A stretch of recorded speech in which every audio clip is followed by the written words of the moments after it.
顶个月苗栗的消防队员伫咧雪山的救援任务当中，因为结冰无细致触导，所以摔一个骨折。最近因就特别举办雪地救援训练，希望会当加强因搜救的能力。你可以往前贴没关系。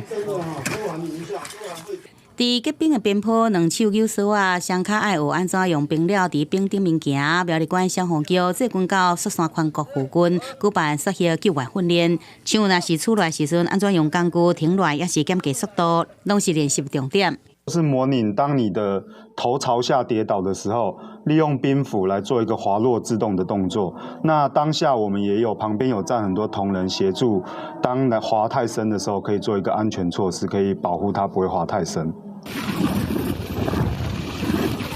今日2月，苗栗一个4年的查某人，家己去爬雪山，伫凯兰德昆山北方，出入去边坡罹难。消防局组成14人的搜救队，其中一个队员搜救时，无细力出入去100公尺深的山谷，造成倒手骨头断去。雪地救援甲一般悬山救援任务来比较，毋但技术条件要求较悬，也会派25公斤重的装备上山，对体能来讲也是真大负担。为着避免搜救人员伫搜救任务中受伤，所以讲主年就规划搜救小组成员参加雪训，也毋过雪地情况一直到今年较好才举办。